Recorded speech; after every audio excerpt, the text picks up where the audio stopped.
itu terletak di daerah Panggang sana. Jadi jalan menuju ke sana sekarang saja gitu. Itu jalan hanya pas mobil satu masuk hutan, naik turun belok baru di situ.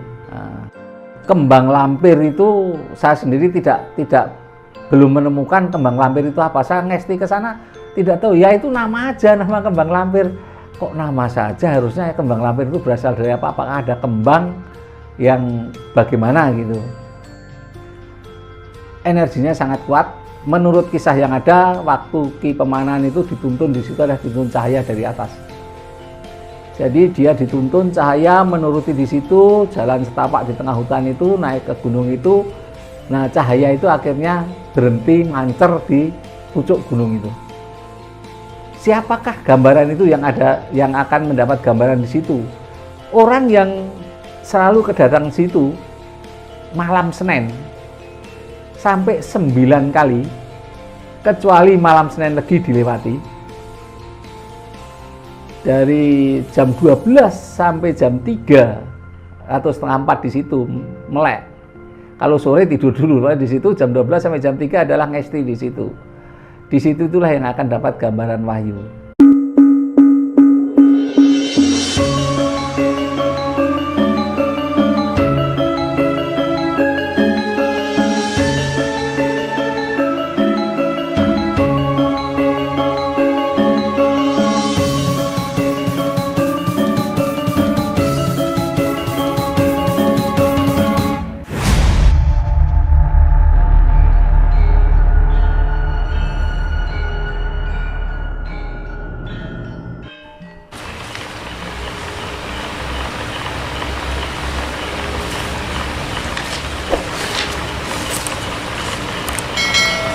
Salam Rahayu Romo Sabto.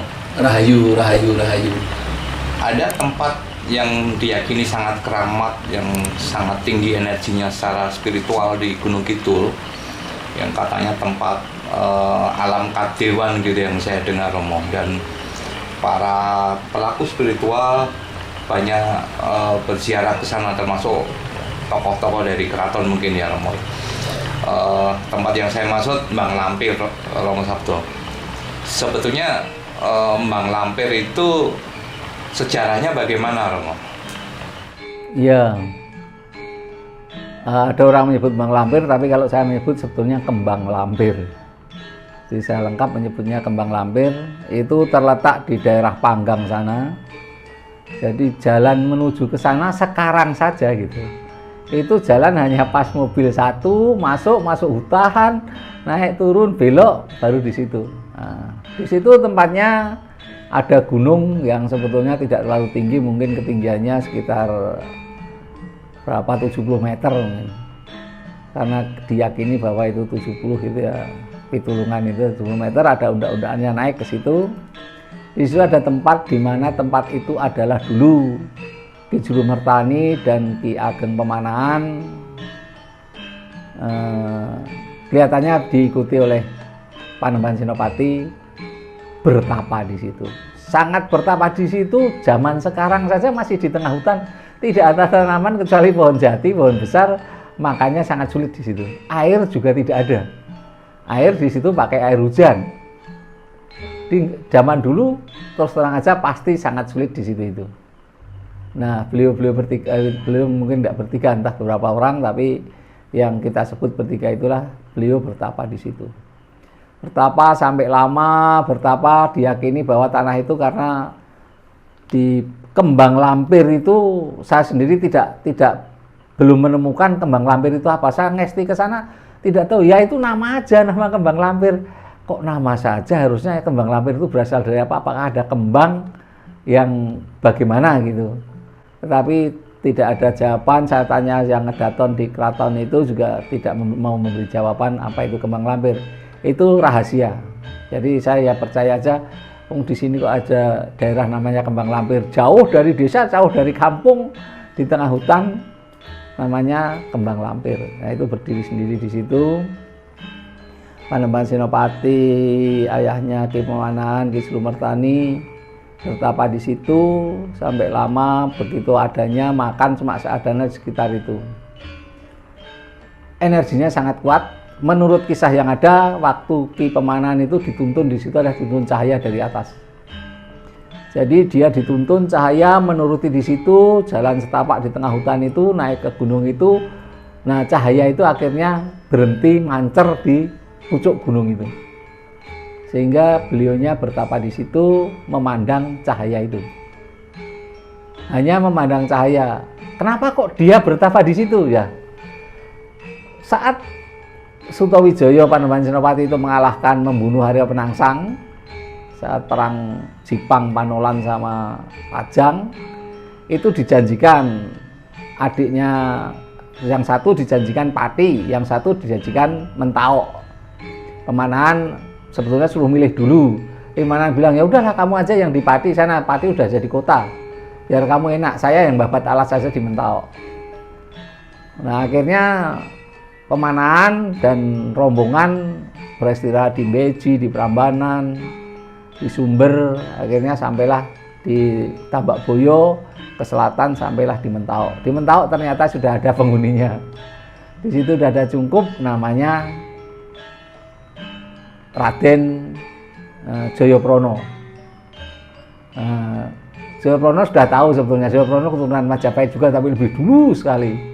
Jadi itu Raden Jayaprana punya rumah di Mentao itu sendiri. Waktu Pemanahan datang ke situ, Pemanahan juga bertemu dengan Jayaprana. Pemanahan sampaikan, Jayaprana, saya itu atas titah Sang Prabu Sultan Pajang Hadiwijaya, saya diberi kuasa untuk tanah hutan Mentao.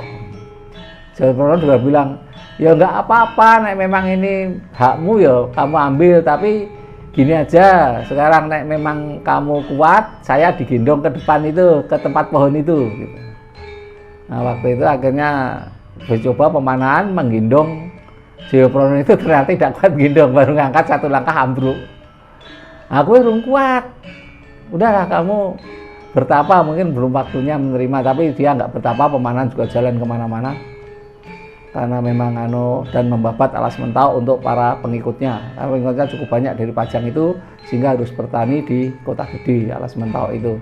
Dia membabat, bertani dan sebagainya. Tetapi sampai menunggu lebih dari 5 tahun, surat kekancingan bahwa itu sama Sultan Pajang diberikan sama ke Pemanahan itu tidak turun.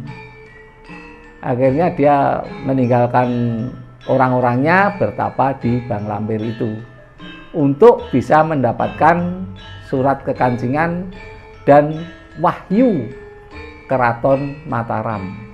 Karena waktu beliau berkunjung sama Sultan Hadiwijaya ke Merapen Giri di Giri Merapen, di daerah Giri sana, itu Sunan Giri mengatakan bahwa besok orang itu yang sekarang makan di luar itu ajak masuk ke dalam, ini orang ini yang akan besok menggantikan kedudukan Hadiwijaya menjadi sultan. Sehingga Hadiwijaya memang takut untuk memberikan tanah itu, karena kalau memberikan tanah itu ya dia sudah jelas mau menghentikan itu, sehingga takut nggak diberi-berikan. Setelah berpuasa, bertapa di situ berbulan-bulan, tetapi yang pasti paling gambarannya adalah 40 hari. Entah 40 hari kali 3, entah 40 hari kali berapa, tapi yang itu akhirnya Sunan Kalijogo datang ke situ. Dan Kalijogo datang dan menanyakan, Pemanahan, ono apa kowe ning kene bertapa sampai badanmu tinggal tulang dan kulit? Pemanahan mengatakan, ya saya sebetulnya kan dapat daerah Mentao, tapi sudah bertahun-tahun kok nggak ada kekancingan yang diberikan. Oh ya sudah, karena Sultan Hadiwijaya khawatir bahwa kamu akan memberontak karena sudah diwasiatkan oleh Sunan Giri. Loh, saya tidak memberontak, saya manut. Akhirnya lah waktu itu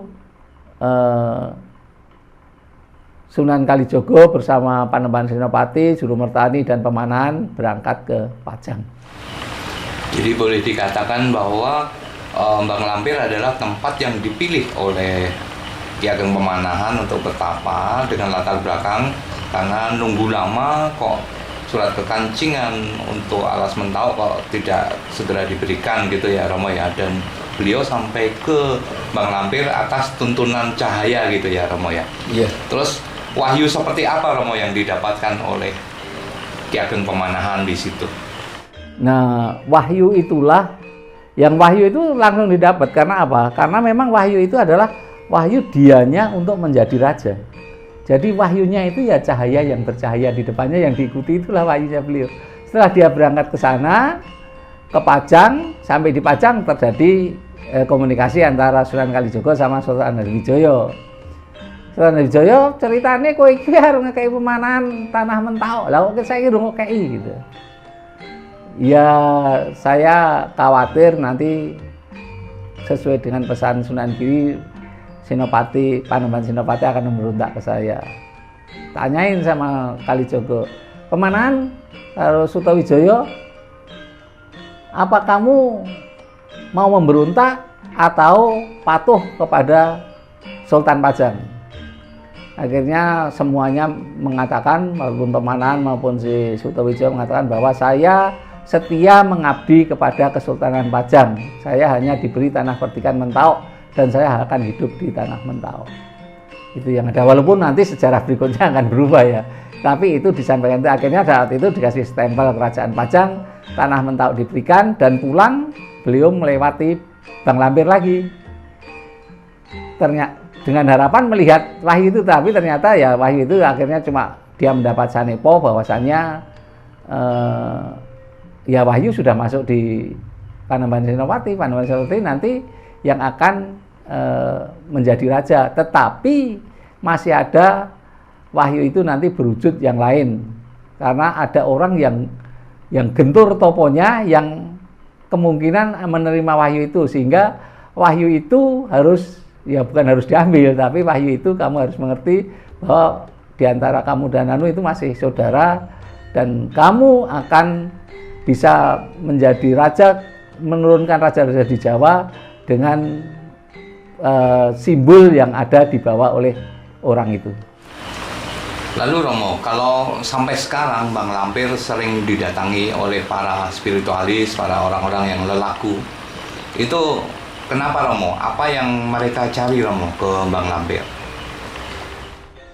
Bang Lampir saya ceritakan dari awal adalah tempat turunnya wahyu untuk Kerajaan Mataram. Nah, dan wahyu itu bersemayam di situ, sehingga di situ setiap moso kapat opo kalimo itu ada simbol wahyu itu. Simbol wahyu itu disimbolkan di situ adalah ada cupu, sehingga waktu moso kapat, moso kelimo, sekarang kalau dulu wahyunya berbentuk, sekarang ada moso kapat, moso kelimo itu berbentuk cupu itu. Sehingga pada moso kapat atau moso kelima itu di situ ada pembukaan cupu itu. Dah cupu itu ada gambaran. Ada gambaran ini di utara, gambaran ini di barat, gambaran ini di timur, gambaran ini di barat, terus dibuka terus sampai itu gambaran itu lengkap, mungkin sampai berapa 36 macam simbol yang ada di situ. Itulah wahyu yang ada di sana. Lah, siapakah gambaran itu yang ada, yang akan mendapat gambaran di situ? Orang yang selalu kedatang situ malam Senin sampai 9 kali, kecuali malam Senin Legi dilewati,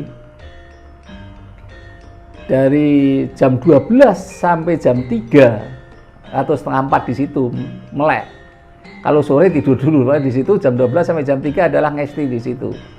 Di situ itulah yang akan dapat gambaran wahyu. Dan itu sampai saat ini yang melakukan itu saya lihat beberapa orang contoh itu tidak ada yang gagal. Orang dari seorang supir akhirnya bisa dari direktur karena dia rajin sekolah dan sebagainya. Itu melakukan seperti itu. Ada orang yang memang orang tuanya nggak mungkin biaya sekolah, akhirnya bisa kuliah dan bisa jadi ya orang yang cukup terpandang. Itu gambaran yang saya kenal, tapi saya meyakini itu hal itu dia melakukan adalah setiap malam Senin, kecuali malam Senin Legi dilakukan 9 kali dan jam 12 sampai jam 3.30.